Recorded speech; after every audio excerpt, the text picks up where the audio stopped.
Bienvenidos todos a esta masterclass que tenemos hoy del Instituto Europeo de Posgrado.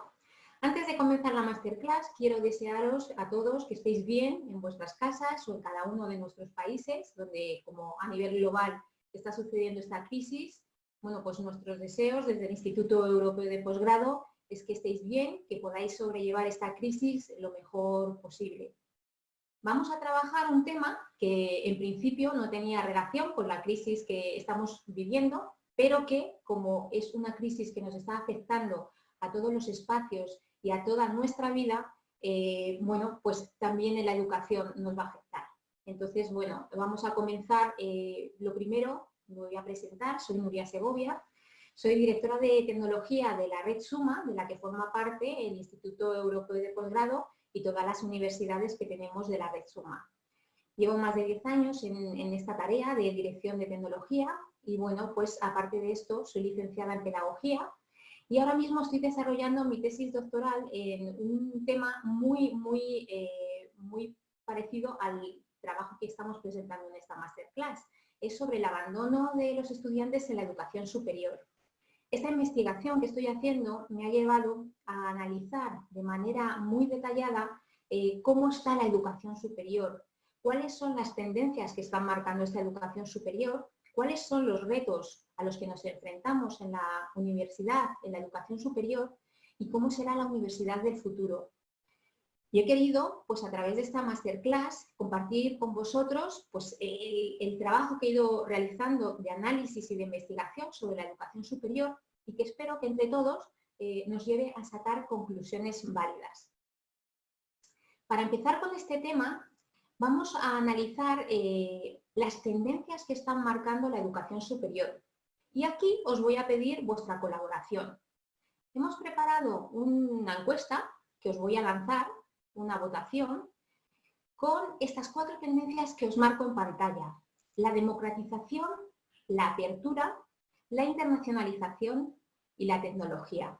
Os voy a lanzar la encuesta. Necesito que seleccionéis una de las que vosotros creéis que es la que más está impactando en la educación superior actual. Y luego, bueno, pues con los resultados que veamos vamos a ir viendo qué peros encontramos a cada una de las tendencias.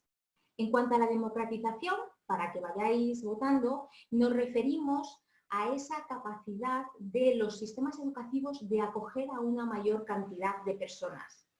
Con apertura estamos hablando de la relación que tiene la universidad con el entorno laboral, con la empresa, con la sociedad. En cuanto a internacionalización, la internacionalización se refiere a la capacidad que las universidades tienen ahora mismo de acoger a una heterogeneidad de alumnos provenientes de muchísimos países. Y tecnología, pues todos sabéis, es lo que tenemos ahora mismo. Estamos hablando en virtual, estamos hablando a través de la tecnología, mediados por la tecnología. Bueno, pues vamos a seguir votando, que estoy viendo vuestros resultados y hacemos una cuenta atrás y finalizamos la votación. Venga, aprovechad estos últimos segundos porque en 3, 2, 1 finalizamos la votación y vemos los resultados. Voy a compartiros los resultados en pantalla para que veamos que hay un 18% de personas, hay un 18% que piensa que es la democratización de la educación. Vale, quedaros con esa cifra. Un 5% apertura. El 24% pensáis que es la internacionalización. Y el 53% la tecnología. Y todos lleváis razón. Vamos a ir viendo por qué. Vamos a analizar cada uno de los puntos. Y al final de la masterclass, como vamos a tener un debate, un turno de palabras, pues vamos a ver si estamos de acuerdo con lo que cada uno hemos aportado y hemos pensado. Y ahora se nos cuela el tema candente en la actualidad, el coronavirus. Un tema que está asolando a nivel global a todos los países, a todas las personas, a todas las comunidades, en todos los ámbitos de nuestra vida, a nivel personal, a nivel sanitario, a nivel económico, a nivel social, a nivel de relaciones. ¿Podemos hablar de tendencias con esta crisis que ha emergido en muy poquito tiempo? Pues la verdad es que tenemos que hablar de tendencias. Tenemos que hablar de tendencias, pero lo que no podemos asegurar es cómo vamos a ir evolucionando cuando finalicemos esta crisis, que esperemos sea pronto. Las tendencias de la educación están ahí, son las que se han ido recogiendo a lo largo de estos años, a lo largo del análisis que hemos hecho de esta última década, y el coronavirus ha venido un poco a alterar todas estas tendencias y va a introducir elementos bastante novedosos. ¿Cómo? Bueno, pues ahora que vamos a ir analizando estas tendencias, lo vamos a ver. Y os advierto que el cómo nos va a alterar no podemos emitirlo a través de un juicio científico porque no tenemos datos, es algo muy novedoso. Podemos corroborar que estas son las tendencias. El cómo nos va a afectar el coronavirus lo tendremos que ir viendo a lo largo de los meses, años precedentes, posteriores. Ahora mismo lo que podemos hacer es un análisis de cómo estamos en la educación superior. Iniciamos con esta primera tendencia, decíamos la democratización, y muchos de vosotros habéis marcado que es democratización, lo que se busca en la educación superior. Efectivamente, un hito que está marcando la educación superior es que ha habido un aumento del número de matriculaciones desde 2013 hasta hoy de un 11%. Y esto lo avalan las cifras del Banco Mundial, de la OCDE, de la UNESCO, de todas las instituciones internacionales que están haciendo un análisis sobre cómo está evolucionando el número de matrículas en educación superior. ¿Y a qué conclusión nos lleva esto? Bueno, pues nos lleva a la conclusión de que la universidad, la educación superior, ha dejado de ser una institución que estaba muy orientada a la formación de élites para pasar a ser una institución que sí que promulga esa democratización, el acceso de todas las personas a esta educación superior. La apertura de la educación superior a todas las clases sociales, a todos los estratos, a toda la población. ¿Esto es así? Sí, esto es así y las cifras nos lo están demostrando. Pero ¿cómo crece esta matrícula? Y es ahí donde vamos a ver la disparidad que tenemos. ¿Crece de manera igualitaria? Pues lamentablemente no, y lo vemos en las cifras que tenemos en pantalla.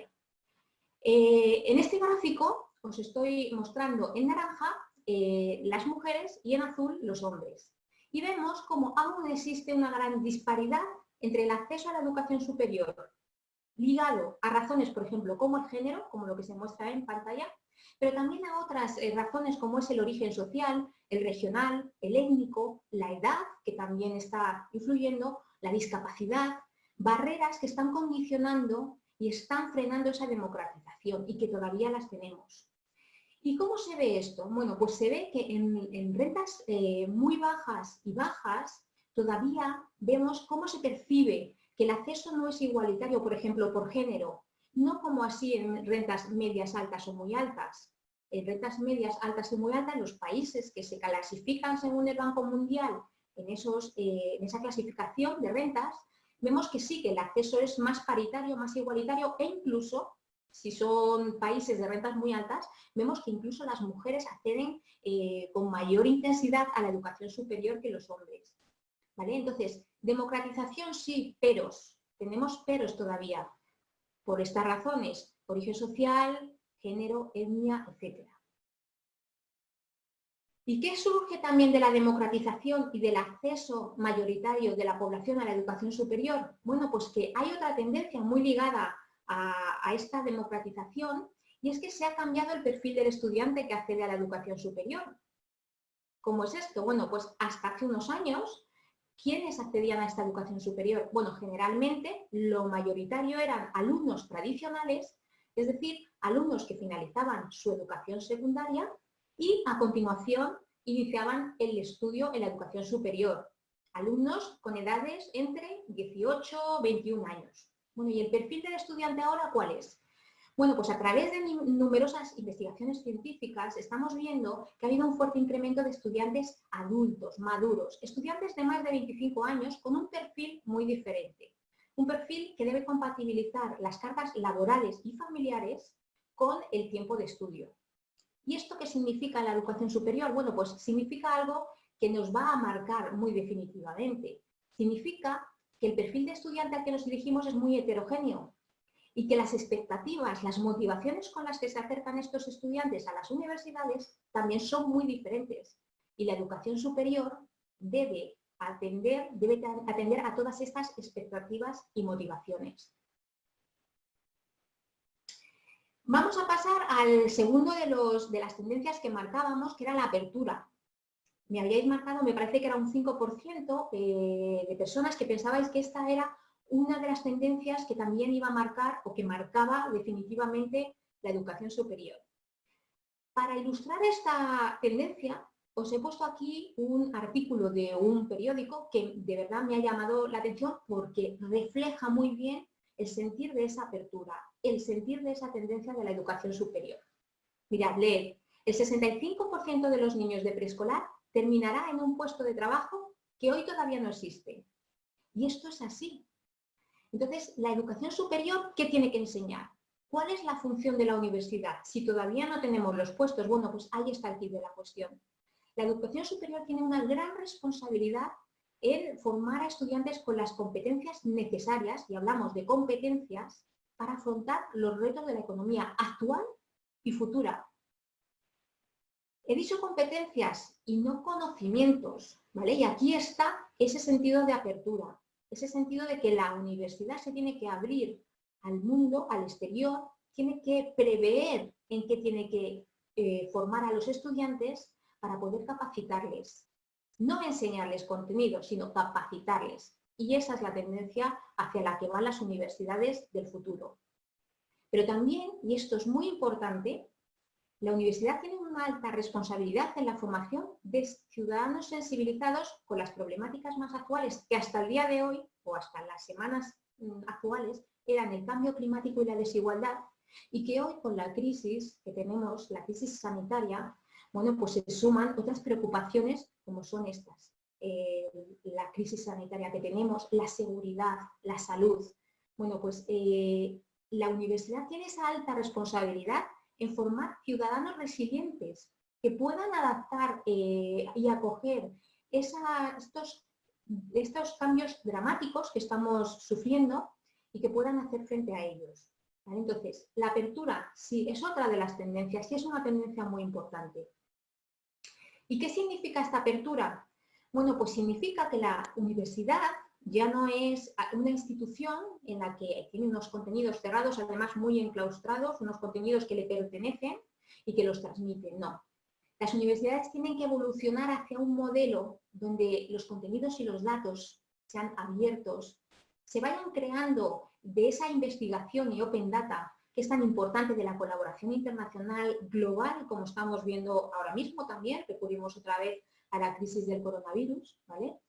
Ese contenido que nos va a permitir formar ciudadanos y formar personas con competencias, con las competencias que se necesitan en la era actual y en la futura.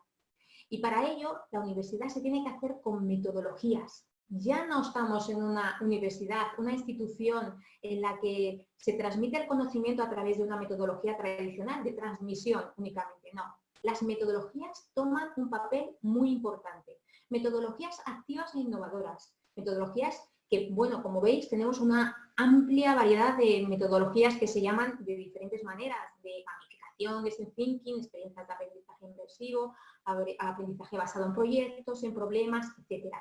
Hay una amplia variedad de metodologías y todas tienen un objetivo, y es, a través de la cooperación y el trabajo colaborativo, la mayoría de ellas, de la investigación, conseguir desarrollar esas competencias.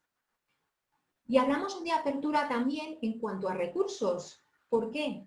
Porque las universidades tienen que buscar modelos de financiación alternativos, modelos de financiación diferentes a los modelos tradicionales. Tradicionalmente, las universidades han ido financiando a través del gasto público en educación superior. Pero ¿qué está sucediendo? Y esto también es tendencia. Hay una tendencia a disminuir el gasto público en educación superior a nivel global. A nivel global. Si veis el gráfico, me vais a decir, bueno, pero esto no contrasta con lo que tengo aquí puesto en el gráfico, porque si vamos analizando, en este gráfico vemos como, por ejemplo, en países de ingresos altos, en 2012 tenían una inversión más baja que en 2015. En ingresos medianos, igual, un poquito más alta en 2015. En ingresos bajos sí hay una constante a la reducción de la inversión. Y en ingresos en países de ingreso mediano, pues sí que también vemos que, bueno, pues va creciendo. Pero este dato no es totalmente cierto. ¿Por qué? Porque lo tenemos que analizar conjuntamente con lo que hemos visto en la primera de las tendencias. Es decir, que la evolución del gasto público tiene que ir muy ligado al incremento de las matrículas de educación superior. Y lo que hemos visto es que desde 2013 el incremento del número de matrículas ha sido exponencial. Y lo que no ha sido exponencial ha sido el gasto público en educación, que a nivel particular, si podemos analizar cada uno de los países, vamos viendo cómo hay una reducción generalizada del gasto público en educación. Os pongo para que veáis un ejemplo de ello, solo un ejemplo. Y he cogido España, podría haber cogido otro país del mundo, pero bueno, he cogido España y vamos a hacer un pequeño análisis. En 2001, España tenía un gasto público del 38,40. A nivel general, no solo de educación superior, gasto de educación total. En 2009 tenía un 46,20, casi 10 puntos superior. ¿Y qué sucede en 2018? Un 41,7. Parece que la reducción es mínima, entre 7 puntos. Pero si a eso le añadimos que se ha aumentado exponencialmente el número de matrículas, lo que vemos es que los recursos están disminuyendo. Y por tanto, es evidente que las universidades del futuro no se pueden registrar de esta manera. No pueden seguir solo con la financiación pública que, como vemos, va disminuyendo. El tercero de los puntos que hemos analizado, de la tendencia que hemos analizado, era la internacionalización. ¿Y por qué es una tendencia? Pues lo tenéis en pantalla y es que el dato es clarificador. En el año 2000 había 173 millones de migraciones internacionales y 15 años después se ha duplicado, 244 millones de personas que migran hacia otros países. ¿Y esto qué significa? Pues que si lo enlazamos con la democratización de la educación, hay un mayor porcentaje de ciudadanos que quieren formarse. Y hay un porcentaje de esos ciudadanos que quieren formarse que son migrantes. Les tiene que acoger una universidad de un país diferente al suyo. Con lo cual, la internacionalización de la educación la encontramos ahí, porque acogemos a una cantidad de personas muy importante de otras culturas, de otras nacionalidades, y esto aporta un valor bastante enriquecido a las universidades, porque intercambiamos culturalmente muchos valores, muchos conocimientos. También hay internacionalización, porque muchas instituciones lo que hacen es expandir en otros países pues, sus conocimientos, sus programas formativos. Por ejemplo, lo tenemos en la Red Suma. La Red Suma está formada por varias instituciones que están asentadas en España, están en México, están en Colombia, en Argentina y en Miami. ¿Vale? Hay una parte común, pero se ha internacionalizado. Y compartimos recursos y nos enriquecemos en función de la colaboración que vamos teniendo con los equipos académicos de unos países, de otros, los profesores, el claustro. Con lo cual, la internacionalización de la educación superior es evidente. Y también tiene un pero, porque como hemos visto, todas las tendencias que hemos ido analizando tienen sus pros y tienen sus contras. ¿Y qué encontramos con la internacionalización? Bueno, pues que esta internacionalización, junto con la democratización, nos está dando una serie de problemas en cuanto a cobertura. ¿Por qué? Bueno, pues porque si sumamos el número de personas que deciden formarse en educación superior y además vienen de otros países, vemos que hay problemas en las universidades, sobre todo en las presenciales, para acoger a esa cantidad de personas que quieren seguir formándose, que quieren formar parte de la educación superior. Tenemos un problema para acoger a una población tan amplia, sobre todo, digo, en las universidades físicas, porque tienen unos espacios que están muy delimitados, tienen un ratio y de ahí no se pueden salir. Entonces, esta internacionalización nos está generando una serie de problemas, también en las políticas educativas. ¿Por qué? Porque las instituciones, ante esta heterogeneidad de alumnos, ante esta heterogeneidad de culturas y de diversidades, lo que tiene que hacer es generar unas políticas de acceso e inclusión diferentes a las que ha tenido hasta ahora. ¿Por qué? Pues porque tiene que atender a un perfil de alumnos muy diferente y cada uno pues, requiere una respuesta educativa diferente. Por lo tanto, las políticas de acceso a la educación e inclusión deben ser diferentes. Y también tenemos, debido a esta internacionalización, un problema en cuanto a la transnacionalización de los programas y de los títulos. Tiene que haber un acuerdo internacional pues, para que un título que se obtiene en una universidad de un país pueda ser homologable, pueda ser válido y te permita trabajar de manera oficial en otro país con tu título universitario. Entonces, toda esta tendencia de la internacionalización nos lleva a otras cuestiones que están muy al alza y que las tenemos presentes. Y finalmente, la tecnología. Y el 55, creo recordar, por ciento de vosotros ha apostado por la tecnología como una de las tendencias que están marcando la educación superior. Y lleváis razón. Es una de las tendencias que ahora mismo, sobre todo en estos momentos de crisis sanitaria, están cobrando un peso muy importante. ¿Por qué? Bueno, pues porque nos permite seguir estudiando, nos permite no frenar nuestro progreso académico, nuestro programa que estamos cursando, debido pues, a la situación de confinamiento que estamos viviendo a nivel global en estos días. ¿Por qué la tecnología? Pues porque está generando todas estas modalidades de formación tan diversas, tan amplias, que recogen tantas casuísticas y tantas variedades educativas. Desde la formación presencial mediada por las tecnologías, porque en la formación presencial la tecnología tiene un peso muy importante también, hasta estas modalidades que están mediadas por la tecnología, como el blended learning, e-learning, mobile learning, redes sociales, MOOC, recursos educativos abiertos, etc. Importante esta tecnología, ¿por qué? Porque nos permite a través de diferentes dispositivos ir progresando en nuestro estudio académico desde ordenadores, teléfonos, tablets y a través de múltiples formatos, multimedia, audiovisual, texto, etc. Entonces la tecnología sí es un valor al alza, es una tendencia que se está consolidando y que me atrevería a decir, aunque como os he comentado al principio, no tenemos datos científicos que lo avalen, pero me atrevería a decir que es una de las tendencias que a raíz de esta crisis del coronavirus se tiene que corroborar de una manera más definitoria, ¿vale? ¿Pero qué pasa con la tecnología? Pues que encontramos problemas aún. Encontramos problemas, ¿por qué? Porque aunque es una tendencia y porque desde la UNESCO, desde el Banco Mundial, se está hablando de que la tecnología tiene que imperar en el sistema educativo. Estamos viendo, por ejemplo, a raíz de esta crisis, cómo muchas instituciones educativas, sobre todo presenciales, están teniendo una difícil transición a lo virtual. Y es que transicionar a lo virtual, pasar de un modelo presencial a un modelo virtual, no se puede hacer en 2 días.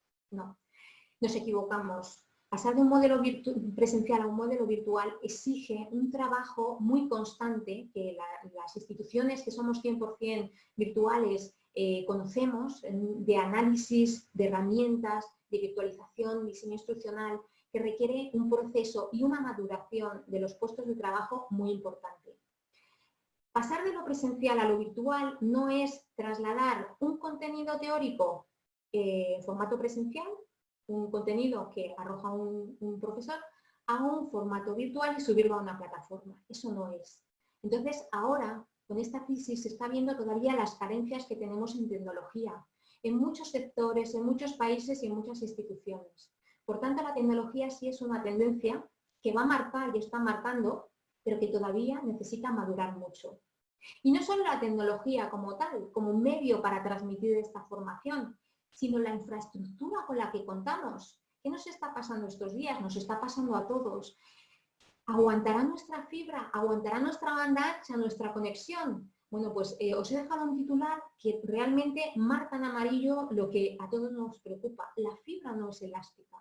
Hay países donde todavía no hay una infraestructura de fibra óptica que permita garantizar el acceso a las comunicaciones de manera equitativa y de manera con calidad. Y esto pasa, y hasta que no se solucione esto, la tecnología va a estar presente, pero hasta que no se solucionen las infraestructuras de cada país, no se va a poder avanzar y tender hacia esta modalidad virtual. ¿Qué nos pasa en España? Bueno, pues en España también se ha hecho un test. Bueno, este fin de semana ha sido un testeo importantísimo sobre la calidad de la infraestructura tecnológica. Creo medio, que lo hemos ido aprobando, pero notamos también los picos. En España hay kilómetros y kilómetros de fibra, estamos bastante bien preparados para aguantar esa sobrecarga que hay en la red ahora mismo de comunicaciones, pero bueno, pues estamos viendo que sigue habiendo pues, unos picos de conexión que todavía pues, en condiciones normales no se producirían. Pero bueno, esto es en cuanto a la tecnología, estas son las tendencias que están marcando la educación superior. ¿Y qué nos apuntan estas tendencias? Bueno, pues a que tenemos muchos retos todavía que tenemos que superar en la educación superior. ¿Qué retos son estos? Bueno, están muy relacionados con lo que hemos visto anteriormente. Pero en esta parte lo que vamos a ver es cómo podemos solventar cada uno de estos retos y qué tenemos que hacer. Importante es que en esta parte no creamos que hay una varita mágica que hacemos chas y ya vamos a solucionar el reto. Estos retos se van a ir solucionando y avanzando con tiempo, porque requieren de mucho trabajo. Por ejemplo, los retos sobre la cobertura.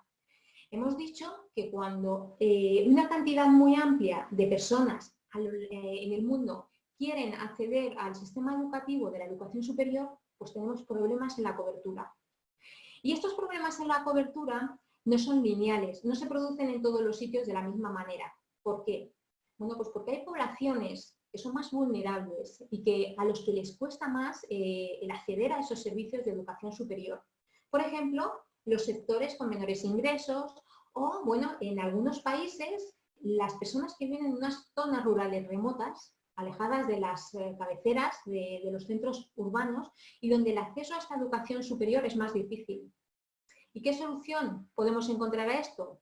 Bueno, pues si analizamos la OCDE, la UNESCO, todos los informes internacionales, vemos cómo plasman en los sistemas de formación abiertos y a distancia, flexibles y accesibles, mediados por la tecnología, cómo plasman la posible solución a este problema de la cobertura. Pero aquí volvemos a lo que hemos comentado anteriormente. Tenemos otro reto y es el de la infraestructura tecnológica. ¿Están todos los países preparados para acometer este cambio? Es uno de las barreras y de los hándicaps que tenemos todavía en la educación superior y que, como veis, no es un problema de educación, es un problema de infraestructura general de un país, de infraestructura tecnológica. Tenemos retos sobre el acceso. Y aquí voy a remarcar un punto. Siempre digo sobre el acceso, pero el acceso no se refiere solo al acceso de los alumnos, a la capacidad de acceder a la educación superior. El reto lo tenemos en el acceso, pero también en la permanencia y finalización de los estudiantes cuando deciden iniciar un programa de educación superior. ¿Por qué? Bueno, pues porque si analizamos a nivel internacional las cifras de abandono de la educación superior, los datos en algunos países son escalofriantes.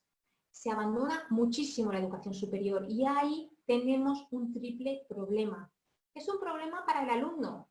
¿Por qué? Porque cuando decides iniciar un programa de educación superior, una carrera universitaria, tienes unas expectativas marcadas, lo haces por algo, tienes unos objetivos. Si a mitad de tu carrera abandonas, pues no estás cumpliendo los objetivos que te habías planificado, has fracasado. Psicológicamente te puede afectar. Por tanto, a nivel personal, la falta de permanencia y finalización de los estudios es un problema y, por tanto, hay que acometer ese reto. Y también es un problema para las instituciones educativas. ¿Por qué? Bueno, pues porque cuando una institución educativa inicia su campaña académica, su convocatoria académica, prevé una serie de recursos en función del ratio de alumnos que tiene planificado acoger. Imaginaos que tienes 150 alumnos en una convocatoria y a mitad de convocatoria se van 60. Entonces sobredimensionas unos recursos que no vas a utilizar, con lo cual las instituciones también tienen un problema. Y tenemos un tercer problema a nivel global, a nivel social, a nivel de país. ¿Por qué? Bueno, pues porque más o menos vemos que la educación sigue financiándose con fondos públicos. Entonces, cuando una persona decide abandonar los estudios, ha estado utilizando unos fondos para los que luego el país no va a tener un retorno en forma de personal formado que pueda trabajar en un puesto cualificado, que pueda desarrollar una profesión que va a dar un retorno a esa sociedad. Entonces, el reto del acceso es un reto muy importante y es algo sobre lo que las universidades hoy en día, me da igual que sean presenciales, virtuales, a distancia, tienen que trabajar porque tienen un problema muy grande. ¿Y qué medidas tenemos que promover para esto? Bueno, pues hay que transformar la universidad y hay que transformarla de manera, bueno, pues integral, con modelos educativos más abiertos, donde se potencie esa accesibilidad y el sistema de una educación pues, virtual, más abierta, a distancia, pero sobre todo, donde se promueva una educación orientada a la empleabilidad. ¿Por qué? Porque el objetivo de una persona cuando accede a la educación superior es conseguir un empleo, mejorar su profesión, adquirir unas competencias. Si ese objetivo no lo tiene claro, porque la educación o la carrera en la que se ha inscrito no lo ve claro, probablemente sea un alumno que abandone. Tenemos que transformar también las metodologías y los recursos para que sean los más efectivos y para conseguir que enganchemos a este alumno y consigamos que adquiera las competencias necesarias, las competencias para las que se ha inscrito en ese programa. Y fundamentalmente, en este reto que tenemos sobre el acceso, no podemos olvidar nunca nuestro potencial docente. Tenemos que formar y capacitar a los docentes porque son una pieza fundamental del sistema educativo. Y estos docentes tienen que estar formados para poder incorporar las metodologías innovadoras, el empleo de las tecnologías y para poder dar una respuesta personalizada a los estudiantes. Por tanto, el reto que tenemos sobre el acceso es enorme, es un reto muy ambicioso y es uno de los más importantes en cuanto a la educación superior. Y la calidad. También tenemos un reto sobre la calidad. ¿Por qué? Porque cuando hablábamos de las tendencias hacia las que se dirige la educación superior, hablábamos de una universidad abierta, abierta para preparar a las personas, a los alumnos, para los retos de los mercados emergentes, de los mercados futuros. Bueno, esta universidad, para poder acometer este reto, tiene que ser una universidad proactiva, que se anticipe a estas demandas de los empleos existentes. Tiene que ser una universidad que investigue, que se convierta en un motor que potencie esta investigación y la innovación. Por tanto, es una universidad que cuando hablábamos de la financiación, que viene de fondos públicos, y decíamos, tiene que buscar otras fuentes de financiación, pues aquí lo tenemos. Es una universidad que sea capaz de generar sus propios fondos a través de la investigación, de la innovación, del I+D+I. Las universidades ya no son instituciones donde se transmite el conocimiento, como veis, son partes muy importantes del motor que mueve la economía y la sociedad. Y es un reto porque todavía no lo hemos conseguido. ¿Cómo tenemos que conseguir esto? Bueno, pues hay que diversificar mucho las misiones, replantear la oferta educativa, los programas, los itinerarios, hay que potenciar esa internacionalización y la cooperación, etc. Y fundamentalmente también hay que adoptar modelos de calidad que permitan, sobre todo, hacer autocrítica. Hacer autocrítica a nivel institucional, a nivel de sistema educativo, a nivel de personas, pero necesitamos realizar estos modelos de calidad que nos van a garantizar que vayamos creciendo como institución. Y finalmente, porque tenemos muchos más retos, pero como importantes vamos a señalar estos 4, tenemos unos retos sobre la diversidad. ¿Y por qué? Pues lo hemos visto. Tenemos un perfil muy heterogéneo de alumnos que acuden a nuestras instituciones, que acuden a nuestras aulas, de diferentes culturas, condiciones, idiomas, edades, objetivos, con diferentes metas. Entonces, no podemos atender de una manera homogénea a todos los estudiantes. Tenemos que garantizar políticas que favorezcan este acceso e inclusión y que favorezcan una personalización de la educación. ¿Vale? Entonces, la universidad también tiene este reto de atender a la heterogeneidad de las personas que acuden a sus instituciones. Y con estos retos vamos a pasar a la última parte de nuestra masterclass. ¿Hacia dónde vamos? Quizá la pregunta hoy en día pues, puede llevarnos hacia muchas respuestas. Después de ver las tendencias y los retos, pues podemos plantearnos hacia dónde vamos. Bueno, pues tenemos claro que vamos a ir hacia una educación abierta. Una educación donde recursos como los recursos educativos abiertos, los cursos en abierto como los MOOC, el Open Data y el Open Source están tomando un protagonismo muy importante. Os dejo en pantalla, como veis, unos códigos QR, por ejemplo, en los recursos educativos abiertos, os dejo de la UNESCO, el repositorio que tienen, que es muy interesante, pues si os interesa seguir ampliando información sobre esta masterclass, bueno, pues aquí hacéis un escaneo con vuestro móvil y os va a llevar directamente tanto a este repositorio de la UNESCO como, por ejemplo, a la plataforma Miriada X, donde en abierto se van generando numerosos MOOC que tienen esa misión de democratizar la educación y formar en competencias muy actuales. El Open Data y el Open Source también son elementos muy importantes y lo estamos viendo día a día en esta crisis del coronavirus. Y me remito otra vez, porque nos está dando un baño de realidad esta crisis, nos está haciendo plantearnos muchas cosas y lo que estamos viendo es que todo esto que hemos estado hablando tiene que operativizarse y tiene que hacerse realidad. ¿Por qué? Os he puesto este mapa del coronavirus que seguro que todos conocéis, que es el mapa que está desarrollando ArcGIS de ERRI y que lo que hace es tomar diariamente los datos de fuentes oficiales de la OMS, del CDC, del CDC China, etc.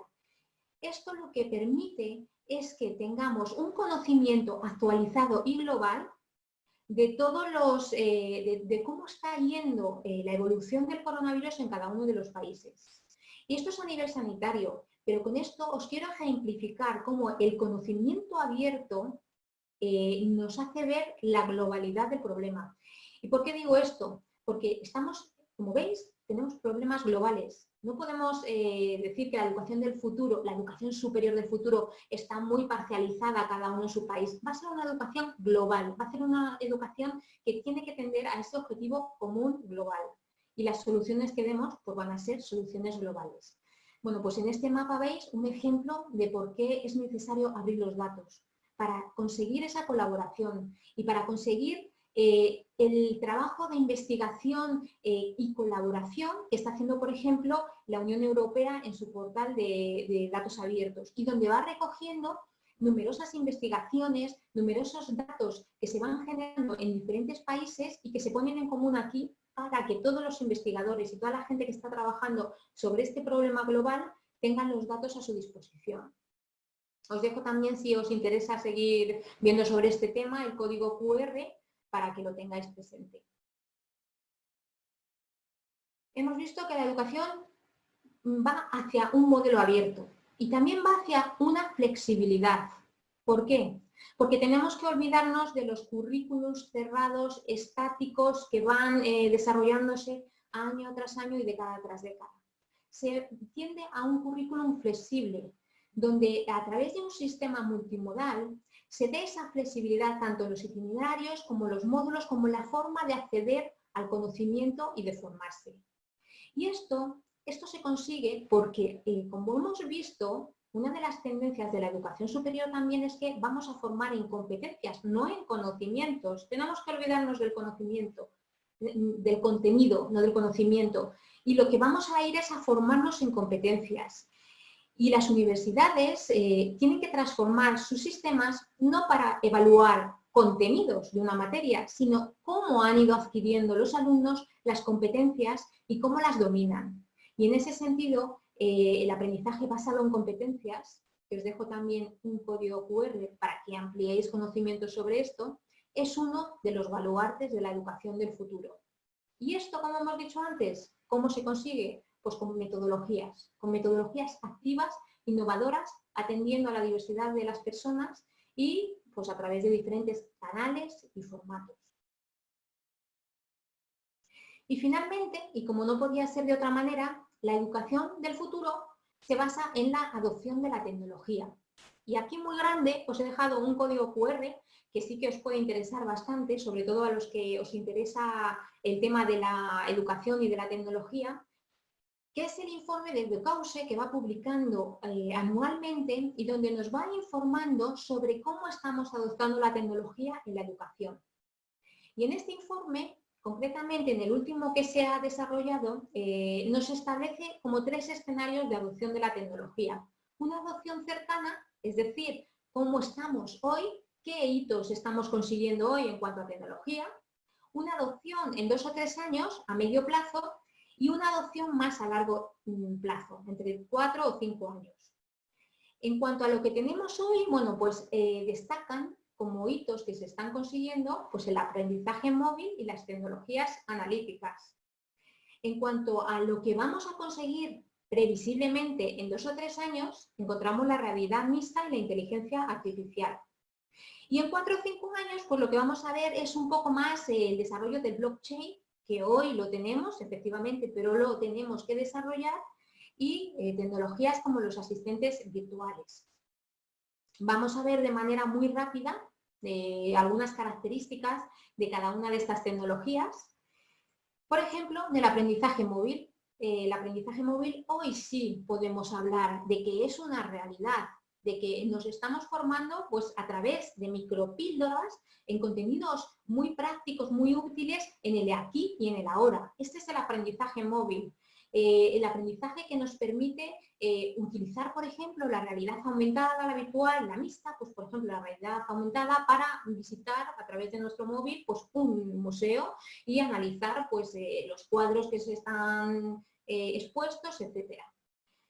Pero todavía estamos en una fase muy inicial de adopción de esta tecnología. Es verdad que ya la hemos iniciado y que, bueno, pues que muchas instituciones están más avanzadas, pero todavía estamos en esa fase inicial. ¿Por qué? Pues porque como toda la tecnología requiere un gran esfuerzo y una gran inversión. Entonces, bueno, es una realidad, pero tiene que ir mejorando. ¿Qué tenemos también actualmente? Y es verdad que esto sí que, sobre todo en instituciones virtuales como Instituto Europeo de Posgrado o cualquiera de las instituciones de la red Suma, sí que tenemos tecnologías analíticas que están tomando un protagonismo muy importante en la educación superior. ¿Por qué? Porque estamos operando a través de plataformas y en estas plataformas los estudiantes y todo el personal que trabajamos estamos dejando una huella digital, un rastro que es posible analizar. Bueno, y esto se consigue pues, con estas tecnologías analíticas que nos van a permitir ver el resultado de nuestro aprendizaje, cuantificar y visualizar las dimensiones de la motivación y el esfuerzo de los estudiantes, predecir el rendimiento, nos van a permitir conocer qué estamos haciendo, en qué tenemos más dificultades, qué es lo que más nos interesa y podemos tomar decisiones a partir de esto. Y es verdad que lo estamos utilizando y es verdad que en un futuro va a ir mejorando y que los datos, la cuantificación de datos tiene que ir trasladando no solo la cuantificación, sino el análisis cualitativo de estos datos que nos dé respuestas interesantes sobre lo que es la educación y hacia dónde vamos. Pero es verdad que es una de las tecnologías que sí que ya está en nuestras instituciones, estamos aprovechando esta tecnología y está muy implantada. A medio plazo, pues tendremos la realidad mixta. Una realidad mixta que nos va a permitir desarrollar metodologías muy prácticas basadas en las experiencias con objetos virtuales. ¿Pero qué está pasando? Que hoy en día no lo tenemos realmente aplicado en educación superior. ¿Por qué? Porque todavía se requiere mucha inversión en desarrollar productos adecuados. Los productos que tenemos son bastante caros en estos momentos y porque todavía tenemos que formarnos mucho pues para ver sobre todo cómo desarrollar estos productos y sobre todo cómo aplicarlos. Por lo tanto, Bocause nos lo gestionaba como un desarrollo a medio plazo y yo creo que estoy de acuerdo con ellos en que todavía esta realidad mixta no la tenemos. Igual que tampoco tenemos la inteligencia artificial. Se están haciendo muchas cosas en cuanto a inteligencia artificial, en plataformas sobre todo, y a medio plazo el desarrollo de esta inteligencia artificial nos va a permitir automatizar procesos, por ejemplo, a través de los bots o los programas de inteligencia artificial que nos van a ayudar a gestionar, por ejemplo, las dudas y los problemas más cotidianos que tenemos a la hora de enfrentarnos a un conocimiento o a la plataforma virtual, etcétera. Nos van a ayudar a hiperpersonalizar la educación, por ejemplo, a través del aprendizaje adaptativo, ¿Por qué? Bueno, pues porque esta hiperpersonalización nos va a permitir establecer diferentes actividades para los alumnos para que consigan el objetivo en función del nivel que tienen, de las dificultades que van encontrando, etcétera. Y nos van a permitir tener campus conectados, aulas inteligentes, etcétera. Hoy todavía no es una realidad. Es verdad que hay experiencias, por ejemplo, creo que en cuanto a Smart University hay una experiencia muy interesante de la Universidad de Valencia, de aquí de España, pero que son todavía experimentos, no es algo que estemos implantándolo 100%. Al igual que el blockchain. Blockchain es una tecnología que, bueno, os pongo un ejemplo para quien no sepa de qué va. Por ejemplo, hoy haces una carrera en una universidad y luego haces un máster en otra, entonces cuando comienzas a trabajar en una empresa, lo que haces es enviar un token con tu información de las titulaciones que has obtenido y no tienes que enviar títulos certificados y firmados ni validados ni nada, porque con ese token ya se certifica que tú tienes esa titulación y esos conocimientos. ¿Pero qué está pasando? Esto, para que sea útil y válido, tiene que adquirirse a nivel global de todas las instituciones y estamos muy lejos de conseguir todavía ese objetivo, con lo cual es una tecnología que encontraremos en el futuro, pero que ahora mismo no tenemos. También los asistentes virtuales, que nos van a ayudar pues eso, a tener pues, ayudas virtuales para resolver problemas, para resolver dudas. Hoy encontramos asistentes virtuales que nos ayudan, por ejemplo, en nuestro día a día, el Alexa de Amazon o el Google Assistant, pero en educación superior todavía, y en educación en general, todavía no lo tenemos implantado. Y además, un problema de todo esto es que estos dispositivos tienen un problema ético que hay que todavía trabajar y resolver, y es esa privacidad y la seguridad de los datos. Por tanto, yo creo que ahí, hasta que consigamos integrar todas estas tecnologías emergentes en la práctica de la educación superior, todavía nos queda un largo camino por desarrollar. Y estas son, bueno, pues los 3 puntos que quería trabajar con vosotros en esta masterclass, las tendencias, los retos y el futuro de la educación superior. Creo que hemos ido dilucidando hacia dónde podemos ir, pero ahora sí que es verdad que es el momento de que vayamos intercambiando las dudas o las apreciaciones o los comentarios que cada uno quiera hacer en función de lo que hemos debatido y que creo que puede enriquecer bastante el trabajo que hemos desarrollado. Os voy a recordar que esta sesión, para aquellos a los que, bueno, os habéis incorporado tarde o no habéis podido asistir, siempre queda grabada para vuestra consulta y que, bueno, en todas las instituciones os enviarán el link de acceso y podéis visualizarla las veces que queráis. Hasta aquí esta sesión. Voy a ir al chat para ver si tenemos preguntas, si hay comentarios y bueno, daros las gracias sobre todo por vuestra presencia, por el interés que habéis mostrado, porque la verdad estamos en un momento muy complicado, pero tenemos que tirar para adelante y tenemos que, con nuestro trabajo, ir generando, pues, no perder el tiempo, ir generando ese conocimiento que cuando salgamos de la crisis, el trabajo que hemos hecho lo vamos a tener ahí. No sé si tenéis alguna duda, estoy viendo por aquí que son mensajes de agradecimiento. Muchas gracias a todos vosotros, la verdad que ha sido un placer. Y a ver, espera, que aquí había una, es que va entrando mucho comentario y no doy, no doy abasto para leerlo. A ver, voy a hacérmelo en grande. Claro, como me dice Carlos, dice, ¿cómo unificar competencias para los cursos y cada módulo empresarial por países diferente? Y efectivamente, este es uno de los temas que todavía queda mucho recorrido por hacer. Es uno de los retos, como hemos visto, son tendencias y retos que hemos ido recogiendo en nuestra conferencia. Mirad, yo me voy a remitir al espacio europeo, por ejemplo. En el espacio europeo sabéis que se ha unificado el tema de competencias en el espacio europeo, no a nivel global, que sería el siguiente paso que tuviéramos que dar. Y a partir de ese trabajo unificado se tienen que ir definiendo para cada uno de los, para cada una de las carreras profesionales, áreas, etcétera, las competencias. Os remito a la Unión Europea porque es el tema que más conozco y porque es el trabajo en cuanto a unificación de competencias que hay más avanzado a nivel global. Entonces, es uno de los hitos que todavía tenemos como reto. Carlos, ahí todavía no hemos conseguido que haya una unificación. Se están haciendo pasos, es muy complicado. Es igual que lo que hablábamos del blockchain. Para que todas las instituciones y todos los países se unan a esa tendencia, a esa plataforma global que hay que montar, requerimos todavía mucho trabajo de colaboración. Y aquí es donde hablábamos de la apertura. La apertura en estos hitos, en estos elementos, es donde más se va a ver afectado. Esta apertura, que todavía es verdad que no lo tenemos conseguido, es donde vamos a ir viendo cómo se va reflejando el trabajo colaborativo, la colaboración que tienen que hacer los países pues, para llegar a esa homogeneización. ¿Vale? Entonces, bueno, ahí es lo que te puedo decir, que todavía nos queda, son retos, como hemos ido marcando, y bueno, pues tenemos que ir en esa dirección. Nosotros como personas, como alumnos o como profesores, bueno, lo que podemos ir aportando es nuestro conocimiento. Ya es más en cuanto a sistemas educativos. ¿Consideras que la situación actual puede provocar un gran crecimiento de la formación online, ya que muchas instituciones que no tenían este tipo de formación la han puesto en marcha? Bueno, aquí, Frances, es lo que hemos estado hablando.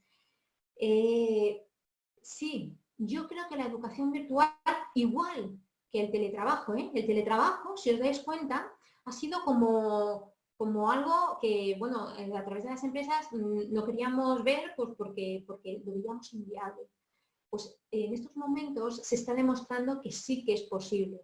La formación online sí puede tener un empuje con esta crisis, sí puede verse beneficiada, pero no toda, porque como hemos visto anteriormente, no es posible pasar de un formato presencial a un formato virtual en 2 días. Las instituciones que trabajamos 100% virtual, que llevamos muchísimo tiempo trabajando en este modelo, vosotros si sois alumnos del Instituto de Asturias, de UEM, de SUMA, de cualquiera de las instituciones de la red SUMA, veréis que hablamos de la modalidad de la metodología Social Más. Es una metodología, Frances, para que os hagáis una idea, que en el instituto y en todas las universidades de la red SUMA llevamos trabajando muchos años. Y llevamos trabajando, encontrando, nos hemos equivocado, hemos rehecho, hemos vuelto a hacer. O sea, esto quiere decir que para conseguir un modelo virtual que sea efectivo, que satisfaga a los alumnos, con todos los errores que podamos cometer, porque es verdad que los vamos a tener, no podemos hacerlo de un día para otro. La formación virtual no es una formación que, como os he dicho, se pueda trasladar en un día de un formato presencial a un formato virtual. Eso es digitalizar, pero no es formar virtualmente. La formación virtual conlleva también el desarrollo de herramientas, de paquetes educativos que tienen que trabajarse mucho con un equipo interdisciplinar que hay por detrás que es muy fuerte, porque no, la formación virtual tampoco es una formación barata, por decirlo de alguna manera. Conlleva un despliegue de recursos técnicos y de personal especializado muy importante. Por lo tanto, sí considero que la situación actual puede beneficiar y puede aventajar al formato virtual, pero considero que para que esto sea una realidad de calidad, tiene que haber mucho trabajo por detrás. Y aquí encontramos otro pero a esta parte que estamos viviendo. Si consideramos que las instituciones que operan en presencial, por decirlo de alguna manera, pueden trasladarse en 2 días a lo virtual, ¿qué estaremos haciendo? Desvirtuando la calidad de la formación virtual. Y la verdad sería un gran error conseguir esto. ¿Por qué? Porque las instituciones virtuales también tenemos un gran reto en potenciar que todos vosotros, todo el público, considere que la calidad que le transmitimos con lo virtual es tan buena como lo presencial. Y si nos saltamos todo el proceso que tenemos que hacer para que una formación presencial pueda trasladarse al virtual, lo que estaremos haciendo es un flaco favor a lo virtual. Por lo tanto, tiene un doble sentido esto. No sé yo hasta qué punto puede beneficiar o no. Voy a ver si hay alguna otra pregunta. Gracias a todos, gracias. Me dice Joerly Mosqueda. Bien, bueno, Lincoln, Leo, dice, esperemos no colapsemos el internet ahora en Ecuador con el teletrabajo. Bueno, pues ahí, Lincoln, tenemos ese reto de que se vayan mejorando las infraestructuras, porque si queremos democratizar el conocimiento tenemos que pasar por eso, por ir mejorando las infraestructuras de todos los países.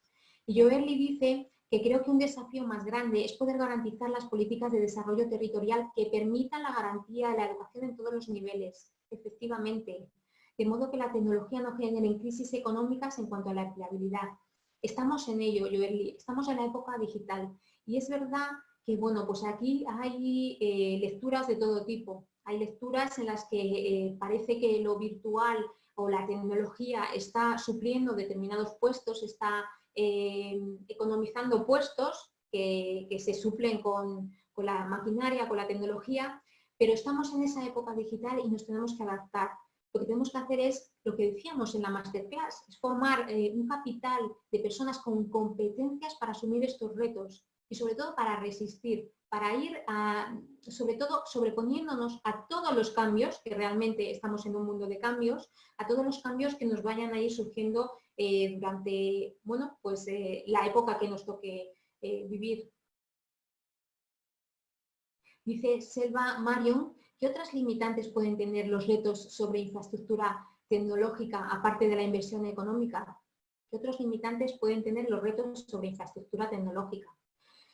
Pues hay muchos retos. Bueno, no sé si te refieres a esto, pero en cuanto a infraestructura tecnológica, cada país tendrá que asumir los retos que tiene. Hay países que por su territorialidad, por su territorio, por sus características geográficas y físicas, pues lo tienen más difícil para desplegar esta infraestructura tecnológica necesaria. Entonces, ahí todavía se necesita mucho trabajo y mucha inversión a nivel de países para que esta infraestructura tecnológica necesaria sea una realidad. Y mucha investigación también, porque ahora estamos hablando de fibra óptica, de 4G, 5G, pero bueno, pues a lo mejor para determinados puntos se necesitan otras soluciones. Caroline dice, las universidades tienen un sistema de acreditación por programa institucional. ¿Cómo le garantizan al estudiante que la universidad tenga que ir hacia donde se apunta? Pues es una responsabilidad de la universidad, efectivamente. Lo que hemos hablado es cómo las universidades tienen que abrirse a las nuevas realidades económicas y sociales, cambiando los programas, los itinerarios, etc. ¿Cómo vamos a garantizar esto? Pues como hemos dicho, en uno de los puntos de la masterclass hablábamos de que una de las tendencias a las que tenemos que ir es a internacionalizar los programas, los títulos, y es a través de las competencias. Lo que hay que conseguir es ese sistema homogéneo de competencias, competencias que todos los sistemas educativos acrediten y homologuen para que las instituciones educativas tengan esa guía sobre la que tienen que formar a los estudiantes. Salit dice, Nuria, buenos días. ¿Qué otros indicadores utilizan como organismo estudiantil para medir la calidad de sus programas y ofrecer un valor diferenciado como programa virtual entre diferentes instituciones? Pues va un poco, creo que en relación con la pregunta que me había hecho Caroline, que bueno, pues todos los sistemas educativos tienen sus entidades acreditadoras de calidad. Cada país, sobre todo a nivel, por ejemplo, europeo, pues hay un sistema de calidad que acredita los títulos, las homologaciones, las competencias. Bueno, pues el sistema hacia el que tenemos que ir es hacia un sistema donde se pueda acreditar esa calidad en función de unos indicadores que sean aprobados de manera global. A ver, Hugo dice, ¿de qué manera la tecnología puede garantizar unos estándares mínimos de calidad educativa y evitar formación de mala calidad o insuficiente? Asimismo, ¿cómo se pueden asegurar los contenidos en formato digital y evitar el plagio? Bueno, pues esto, Hugo, estamos incidiendo de nuevo en el tema que hemos dicho. Se necesita acreditar la calidad. Y para ello necesitamos entidades que lo acrediten, entidades internacionales, entidades que, bueno, pues en virtual tenemos algunas ISOs que acreditan esa calidad educativa, etcétera. ¿Cómo se puede asegurar los contenidos en formato digital y evitar el plagio? El contenido, como hemos visto, pierde el valor, va a perder el valor que tiene como tal, como un bien que pertenece a una institución. Los contenidos ahora mismo, si habéis visto lo que hemos hablado en la conferencia, tienden a una apertura, a una internacionalización del conocimiento, de los contenidos, a una colaboración. Los recursos educativos abiertos son contenidos que tanto profesionales educativos, investigadores, profesionales de todo tipo, están generando y están compartiendo a la comunidad para su uso. Yo puedo coger un recurso educativo abierto, un recurso que me ha realizado otro docente, otra institución y que me viene muy bien para mi práctica educativa y lo puedo adaptar, cambiar, mejorar y enriquecer y volverlo a generar a esos recursos educativos abiertos para que otros profesionales también puedan hacer uso de ellos y si los cambios que yo he aportado les son útiles, poder aprovechar ese conocimiento. Y es la única manera de que vayamos enriqueciendo el conocimiento y vayamos creciendo como comunidad educativa. Bueno, pues vamos a resolver, porque ya nos hemos pasado de la hora, me están diciendo. Vamos a resolver alguna otra pregunta y lo que voy a hacer es todas estas preguntas que se puedan quedar sin resolver, lo vamos a colgar en los foros de debate de las asignaturas, ¿vale? O sea que no os preocupéis o, bueno, también podéis irlas transmitiendo a través de mentorías académicas o de vuestros foros y que me las hagan llegar para seguir con el debate. Carlos Garzón dice, yo creo que uno de los grandes problemas de la educación superior es continuar con el paradigma de las clases magistrales y cambiar a un enfoque mucho más constructivista enfocado al desarrollo personal. Eso ayuda a la formación virtualizada, efectivamente. Y no es fácil, Carlos, no es fácil porque se necesita mucha inversión en investigación, sobre todo, y mucho trabajo. También se necesita, desde mi punto de vista ya esto...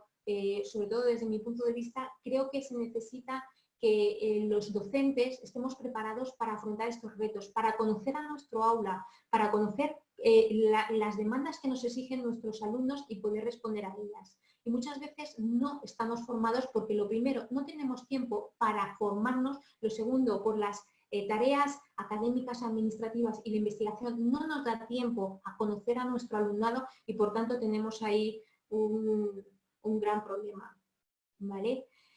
Pues yo hasta aquí os voy a dejar. Me alegra muchísimo que veo que os ha gustado la masterclass que hemos celebrado y bueno, quisiera daros las gracias, quisiera transmitiros todo el ánimo que tanto desde mi persona como del Instituto Europeo de Posgrado y desde la red Suma estamos intentando transmitiros estos días para afrontar esta situación de la que vamos a salir y que vamos a salir reforzados, esperemos, sobre todo con esa resiliencia que también nos estaban pidiendo y sobre todo para afrontar pues, estos retos que nos vayan a venir y enriquecernos como personas. Me despido de todos vosotros, como os he dicho, esta sesión va a quedar grabada y nada, muchísimas gracias, nos vemos en las siguientes. Y a mis alumnos del máster, que sé que estáis por aquí, pues también nos vemos en los foros y seguimos charlando. Muchas gracias.